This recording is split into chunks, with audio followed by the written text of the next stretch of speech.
नमस्कार. सविस्तर वृत्त पाहणारच आहोत, पण त्याआधी नजर टाकूयात काही महत्त्वाच्या हेडलाईन्सवर. वारीसाठी संत सोपान काकांचा पालखी सोहळा 23 जून रोजी होणार मार्गस्थ. भुजबळाला मंत्रीपद भेटलं, आता बाकीचे सगळे वाऱ्यावर, जरांगे पाटलांचा आरोप. सार्वजनिक हितासाठी स्थानिक स्वराज्य संस्थांच्या निवडणुका घ्यावा, अंबादास दानवे यांचे मत. महिला कायद्याच्या प्रभावी अंमलबजावणीसाठी शरद पवार गटाच्या महिलांचे आंदोलन. नमस्कार, मी तनया. आपण पाहताय न्यूज अनकट. आता पाहूयात बातम्या विस्तारानं.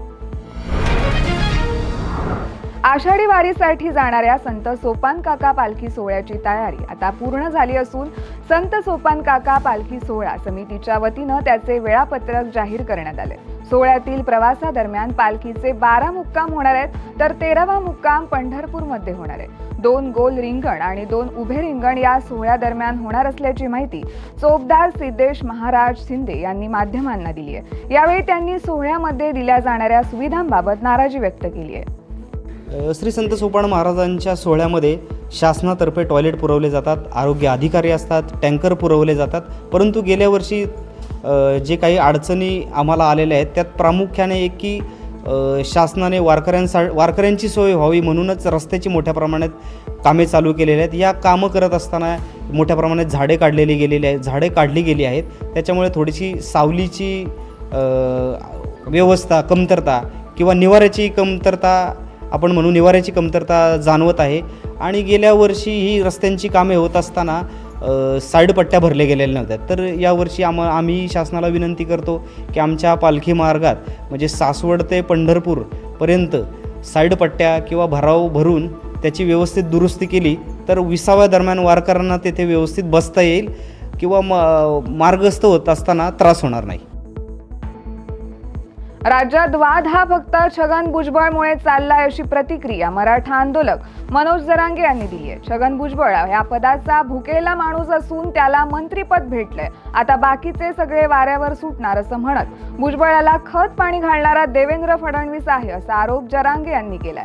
छगन भुजबळाला पुढे करून वाद निर्माण करायचा आणि दंगली घडवायच्या असे जरांगे यांनी म्हटलंय. दरम्यान एकनाथ शिंदे आणि अजित पवारांबरोबर देवेंद्र फडणवीस यांनी खराब वेळ आणली असे देखील जरांगे यांनी म्हटले. मंत्री छगन भुजबळ असे म्हणाले की जातीय जनगणनेची मागणी मी सुरुवातीपासून करत आलेलो आहे.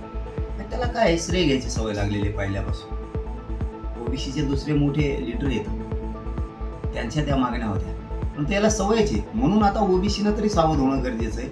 याला आणलंय फक्त वाद निर्माण करायसाठी आणि त्याला प्रतिष्ठा कमवायची, मंत्री व्हायचे ओबीसीच्या जीवावरती. ह्यो ओबीसीच्या कुठल्याही फायद्यासाठी आणलेला नाही आणि फायदा करू शकत नाही. सामान्य ओबीसीने ओळखून घ्या. याला फक्त मराठ्यात आणि ओबीसीत मारामाऱ्या लावायच्या, दंगली घडवायच्या, एवढ्याच कामासाठी ह्यो फडणवीसांनी आणलेला आहे. आणि याला सर्वस्वी जबाबदार फक्त फडणवीस आहे, कारण फडणवीस कळू देत नाही आहे काय करायचं, परंतु फडणवीस त्याचे डाव सोडत नाही. जसे की आमच्या महिलांना सुद्धा त्यांनी सोडलं नाही, त्यांच्यावरती सुद्धा हल्ले केले, मोठमोठाले जीव घेणे हल्ले केले. इतके क्रूर कृत्य या देशातल्या कुठल्याच गृहमंत्र्यांनी केलं नसेल ते कृत्य आंतरवालीत त्यांनी घडून आणलं. लाखो पोरांवरती मराठ्यांच्या खोटे गुन्हे दाखल केलेत. त्यांनी यांना सभा घ्यायला लावल्या या छगन भुजबळाला. आणि मराठाच्या विरोधात अशा वेगळ्या भाषेत म्हणजे हत्यारं काढू, तलवारी काढू अशी भाषणं फडणवीसांनी भुजबळला करायला लावली. आणि ह्या ज्या रोष तयार केला मराठा आणि ओबीसी, तर हे छगन भुजबळ आणि देवेंद्र फडणवीसने या दोनच लोकांनी. याच्यात ना अजित दादांचा दोष आहे ना शिंदे साहेबाचा दोष आहे. त्याला हे उलट संपवायचे कारण त्याचा आता भागलेला आहे, सत्तेत येऊन त्याचं भागलंय आणि हे त्यांना कळतंय मी काय बोलतोय ते. अजित दादांनाही कळतंय, शिंदे साहेबाला पण कळतंय. अनेक वर्षांपासून सार्वजनिक संस्थांच्या निवडणुका झालेल्या नाहीयेत. महापालिकेमध्ये नगरसेवकांमार्फत सर्वसामान्य जनतेची कामे केली जात आहेत. मात्र अनेक वर्षांपासून प्रशासक बसल्यामुळे सर्वसामान्य काम थांबले. त्यामुळे जनहितासाठी या निवडणुका होणं गरजेचं असल्याचं मत विरोधी पक्षनेते अंबादास दानवे यांनी पत्रकार परिषदेत मांडलंय. निवडणुकांचं तर स्वागत आहे. निवडणुका 5 वर्षापासून नाही, काही ठिकाणी 3 वर्षापासून नाही. नवी मुंबई, संभाजीनगर 5 वर्षापासून निवडणुका नाही, त्यामुळे निवडणुका आवश्यक आहे. ठिकठिकाणी प्रशासनाने हायदोस मारलेला, काही ठिकाणी राजकीय नेत्यांची मोनोपोली निर्माण झालेली आहे. नगरसेवक असो, जिल्हा परिषद सदस्य असो, पंचायत समिती सदस्य असो, एक लोकशाहीतला एक महत्त्वाचा घटक आहे. लोकांना छोटे पाणी असेल, लाईट असेल, गटर, वॉटर, मीटर असाल, हे सगळे प्रश्न सातत्यानं नगरसेवक आणि स्थानिक स्तरावर अनेक प्रश्न नगरसेवकांकडे, जिल्हा परिषद सदस्यांकडे जात असतात. अनेक योजना आहे लाभाच्या, या सुद्धा जिल्हा परिषद पंचायत समितीमार्फत असतात. याच्यावर कंट्रोल लोकप्रतिनिधीचं असलं पाहिजे, पण दुर्दैवानं मागच्या काळात सगळे प्रशासन या सगळ्या गोष्टी करतंय. म्हणून लवकरात लवकर निवडणुका व्हाव्या ही भूमिका आमच्या मुख्यमंत्र्यांनी म्हणून याच्यात काही घोषणा केल्या आहे. निवडणूक आयोगाची सुद्धा तीच तयारी आहे. सुप्रीम कोर्टाने सुद्धा तोच आदेश दिलेला आहे. बीडच्या छत्रपती शिवाजी महाराज चौकात राष्ट्रवादी शरद पवार गटाच्या महिला आघाडीनं हेमा पिंगळे यांच्या नेतृत्वाखाली महिला आयोगाच्या प्रतिकात्मक पुतळ्याचं दहन करून निषेध व्यक्त केलाय. यावेळी राष्ट्रवादी शरद पवार गटाच्या अनिता वाघमारे, राणीताई शेख, स्नेहा खंडागळे, हिना खान आणि सुवर्णा चव्हाण ह्या उपस्थित होत्या. महिला सुरक्षेसाठी स्थापन करण्यात आलेल्या आयोगावर जनतेचा विश्वास ढळू लागलाय. या संपूर्ण प्रकरणाची सखोल चौकशी व्हावी, वैष्णवी हगवणे प्रकरणात दोषींवर कठोर कारवाई व्हावी अशी मागणी यावेळी व्यक्त करण्यात आली आहे. वैष्णवी हगवणेला आपला जीव गमवावा लागला, कारण मयुरीच्या केसमध्ये जर सासरच्या लोकांना बोलवून घेऊन यामध्ये लवकरात लवकर विलयभंगाची केस दाखल झाली असती, हुंड्याच्या विरोधीची केस दाखल झाली असती, तर कदाचित वैष्णवी हगवणेला आपला जीव गमवावा लागला नसता. राज्य महिला आयोगाला कुठलीही भीती महाराष्ट्रातल्या महिलांच्या बाबतीत नाही, महिलांच्या संरक्षणाची काळजी नाही. केवळ इव्हेंट करणं, त्याचं सेलिब्रेशन करणं आणि प्रशासनाला, पोलीस यंत्रणेला राबवणं, याच्या पलीकडे राज्य महिला आयोग काहीही करताना दिसत नाही. आम्हाला महाराष्ट्रातल्या अनेक महिलांचे, अनेक कौटुंबिक हिंसाचारग्रस्त महिलांचे, अनेक विलयभंगग्रस्त महिलांचे, अनेक बलात्कारग्रस्त महिलांचे फोन येतात की आम्ही राज्य महिला आयोगाकडे गेलो तर फक्त आमची तक्रार घेतली जाते, परंतु त्याचा पाठपुरावा होत नाही. त्यामुळे राज्य महिला आयोग जे म्हणतंय 32,000 काय केस चालू.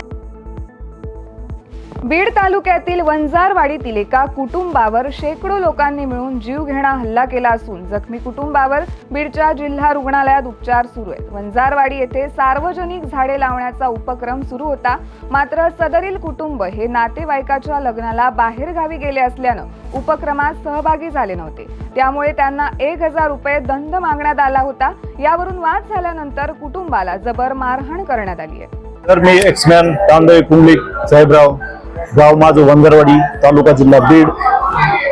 आम्ही काल दिवसा लग्नाला गेलो होतो. आमच्या मेवण्याच्या मुलीचं लग्न होतं लेकनूरला. आम्ही संध्याकाळी लग्नावरून वापस आलो. त्यावेळेस आम्हाला कळालं की गावामध्ये अशी काहीतरी झाडं लावायची होती आणि आम्हाला त्याची काही कल्पना नव्हती. मग आम्ही आल्याच्या नंतर गावातले 150 लोक आमच्याकडे आले आणि काय म्हणले की तुम्ही नारळ झाडं लावायला नव्हते, त्यामुळे तुम्हाला 1,000 रुपये दंड आहे आणि तो दंड तुम्हाला द्यावा लागेल. आणि मी म्हणलं सर्व दंड कशाचा, कशामुळे द्यायचा, काय नेमकं आम्हाला कळू द्या ना. नाही लगेच ते आम्हाला मला म्हणले नाही तुम्हाला जास्त झालंय, माजलात तुम्हाला जास्त झालंय, तुम्हाला नीटच करावं लागेल. मग मी म्हणलं नाही आमचं चुकलं. नाही तरी बी आमचं नळाचं कनेक्शन होतं सर, नळाचं कनेक्शन कट केलं त्यांनी, समक्ष आमच्या कट केलं. आम्ही आडाय गेलो तर आमच्या सगळा मोप पडला आमच्या बंधू आणि माझ्यावर. या बातमीसह वेळ झाली एका छोट्याशा विश्रांतीची. लगेचच परत येऊ पाहदरा न्यूजकडे. ऐतिहासिक वारसा लाभलेला मराठ मुलूक महाराष्ट्र. या महाराष्ट्राला विविध रंगी छटा आहेत. साहित्य, कला, पर्यटन, नृत्य, भाषा, संत परंपरा अशा विविधतेने तो नटलेला आहे. हीच गौरवशाली विविधता जपत सुवरंग मराठी केवळ महाराष्ट्राच्या सांस्कृतिक संहितेपुरते मर्यादित न राहता समकालीन नवकल्पनांवर आधारित कार्यक्रमांद्वारे मराठी मनोरंजन विश्वात स्वतःची एक अनोखी जागा निर्माण करत आहेत.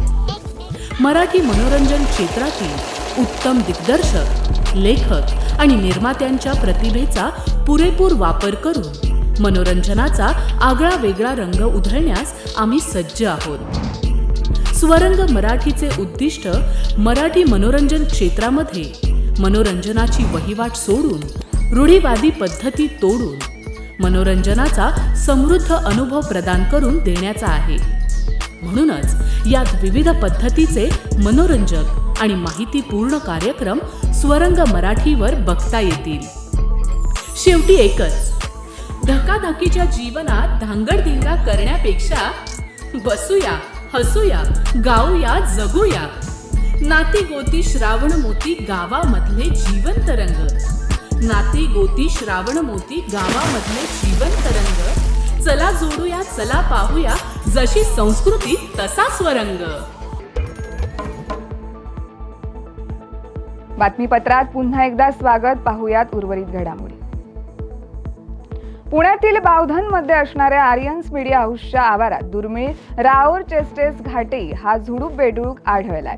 या प्रजातीचा बेडकांची लांबी 19 ते 25 मिलीमीटर म्हणजे साधारणतः 2 सेंटीमीटर एवढीच असते. याच्या पायाच्या बोटांमध्ये जाळी कमी असून त्वचा दाणेदार असते.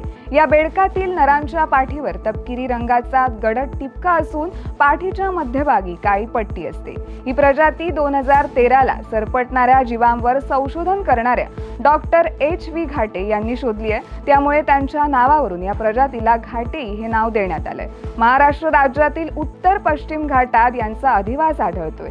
ही प्रजाती सामान्यतः 600 ते 1000 मीटर उंचीवर पश्चिम घाटातील अर्ध सदाहरित वनजंगले आणि झुडपांच्या भागात आढळतात. सध्या सुरू असणाऱ्या पावसामुळे या जातीचे बेडूक आढळून आले आहेत. पश्चिम घाटातील वनसंपदा झपाट्यानं कमी होत असल्यानं त्याचा परिणाम या प्रजातीवर सुद्धा झाल्याचं संशोधक सांगतायत. मुंबई पुणे एक्सप्रेस वेवर 7 वाहनांचा भीषण अपघात झाला असून या अपघातात 2 जणांचा मृत्यू तर 5 जण जखमी झालेत. बोरघाटात झालेल्या अपघातात एक ट्रक, 3 बस आणि 3 कार अशा एकूण 7 वाहनांचा समावेश असल्याची माहिती मिळाली आहे. अपघाताची माहिती मिळताच खोपोली पोलीस आणि मदत कार्य करणाऱ्या संस्थांनी जखमी प्रवाशांना बाहेर उपचारासाठी MGM रुग्णालयात दाखल केलंय. तसेच क्रेनच्या सहाय्यानं बाजूला अपघातग्रस्त वाहनं बाजूला घेऊन वाहतूक सुरू करण्यात आली आहे. धुळे जिल्ह्यातील सामोडे ग्रामपंचायतीच्या घोडमाळ परिसरातील तीव्र पाणी टंचाईमुळे संतप्त महिलांनी काल पुन्हा एकदा रस्ता रोको आंदोलन केले. परिसरातील पाणी पुरवठा करणारी विहीरच चोरीस गेली आहे असं ग्रामस्थांचं म्हणणं आहे. ज्यामुळे पाणी योजनेतील मोठ्या भ्रष्टाचारावर पुन्हा एकदा बोट ठेवलं जातंय. 1.5 तास चाललेल्या या आंदोलनामुळे पोलीस आणि ग्रामपंचायतीची मोठी धावपळ उडाली आहे. तर महामार्गावर दोन्ही बाजूंनी 2 किलोमीटर पर्यंत वाहतूक ठप्प झाली होती. ग्रामपंचायतीनं आश्वासन दिल्यानं आंदोलन मागे घेण्यात आलंय. आप मतदान लेने आए थे वडरवाड़ी के तरफ के बहन को कहे थे हम पानी देंगे, हम लोग को पानी किसी को दिए नहीं. 14 दिन के बाद या बातमीसह वेळ झाली एका छोट्याशा विश्रांतीची. लगेचच परत येऊ पाहद्रा न्यूजकडे. महाराष्ट्राला फार पूर्वीपासून अत्यंत गुणी खेळाडूंचा एक समृद्ध वारसा लाभलेला आहे आणि हा वारसा पुढे जपत प्रत्येक नवी पिढी आपल्या देशाला नव्या दमाचे नवे खेळाडू अजूनही देते आहे आणि यापुढेही देत राहील. क्रीडा विश्वातील हेच नाविन्य ओळखत आणि ते जपण्याचं उद्दिष्ट घेऊन सादर करतोय क्रीडेच्या जगतात एका नव्या दृष्टिकोनाने डोकावण्यासाठी एक हक्काचं ठिकाण AJC स्पोर्ट्स. आता तुम्ही म्हणाल कितीतरी आहेत, तुम्ही काय वेगळं देणार? तर आम्ही घेऊन येत आहोत महाराष्ट्राचं पहिलं संपूर्ण मराठी स्पोर्ट्स चॅनल. मराठी प्रेक्षकांसाठी कबड्डी, फुटबॉल, खो खो, मल्लखांब अशा ग्रामीण तसंच शहरी भागात प्रसिद्ध असणाऱ्या यासारख्या अनेक खेळांचं थेट प्रक्षेपण, तज्ज्ञांचं विश्लेषण आणि स्थानिक खेळाडूंच्या प्रेरणादायी कथा इथे पाहायला मिळते. आजपर्यंत आपले खेळ जागतिक स्तरावर पोहोचले नाही, पण आता मात्र ते बदलणार. आम्ही स्थानिक खेळाडूंना मोठ्या संधी देण्याचा संकल्प केला आहे. मराठीमध्ये जगभरातील स्पोर्ट्सचे सर्वोत्कृष्ट कव्हरेज मिळवण्यासाठी AJC स्पोर्ट्सला आजच जॉईन करा. तुम्ही आयोजित करत असलेल्या छोट्या छोट्या स्थानिक, जिल्हास्तरीय किंवा राज्यस्तरीय स्पर्धांना एक ग्रँड लुक देण्याकडे आमचं लक्ष असेल. रोज पहाटे उठून आपल्या खेळाची प्रॅक्टिस करणारे, ऑलिम्पिकसारख्या स्पर्धांमध्ये पदकं मिळवण्याची स्वप्न पाहणारे आणि त्यासाठी भरपूर कष्ट घेणारे असे विविध भागांमधले गुणी खेळाडू हे असतील आमचे हिरो. चला तर मग आपल्या खेळाला आपली ओळख देऊया.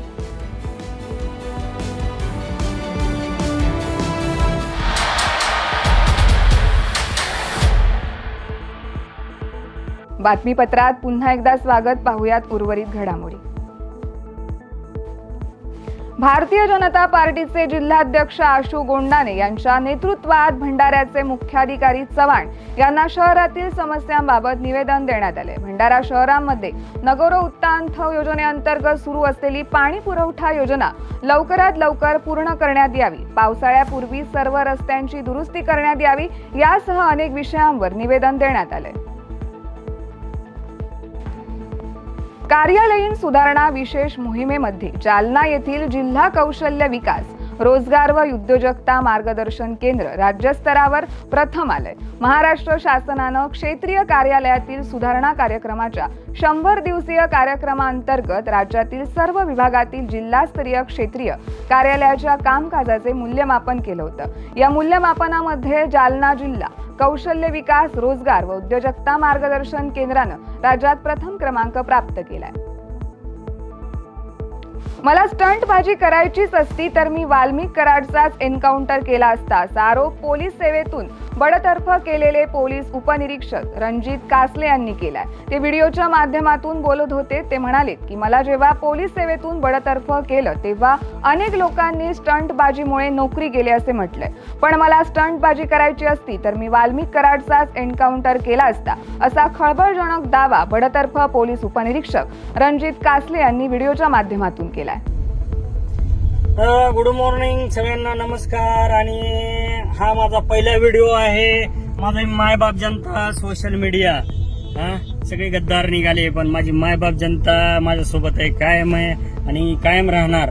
तर व्हिडिओ बनवण्याचं कारण म्हणजे आपल्याशी संवाद होत नव्हता आणि माझा बेल होऊन पण 8 दिवस झाले. पण मी म्हणलं हे सगळं बंद करू. घरच्यांना त्रास झाला, मित्रांना त्रास झाला आणि जवळच्या नातेवाईकांना त्रास झाला. सगळ्यात जास्त त्रास तर घरच्यांना, जी माझी आई, बायको किंवा भाऊ, बहीण, मुलं यांनाच त्रास झाला. तर त्यांना मी शब्द पण दिला होता की मी असं काही वागणार नाही वगैरे, पण मला हे लोक जगू देत नाहीत. किंवा मला फोन आले, रेकॉर्डिंग पण आहे की जिरली का आता तुझी, शांत झाला का आता नोकरी गेली. काही तर न्यूज चॅनलवाल्यांनी माझी हे बोलवले स्टंटबाजीमुळे कासलेची वर्दी गेली, जी न्यूज किंवा सामवाल्यांनी बनवलं. तर ठीक आहे म्हणलं, आता स्टंटबाजी करायची असती तर मग एखादी एन्काउंटर केला नसता का हो मी? वाल्मिक कराडचाच केला असता ना. काहीतरी म्हणजे मला ते पुण्य तरी भेटलं असतं. आता वाटायला की खरंच तेव्हा एन्काउंटर केला असता तर ते 5-50 करोड तर मला भेटले असते. आणि या बातमीसह वेळ झाली आहे इथेच थांबायची. पाहत रहा न्यूज अनकट.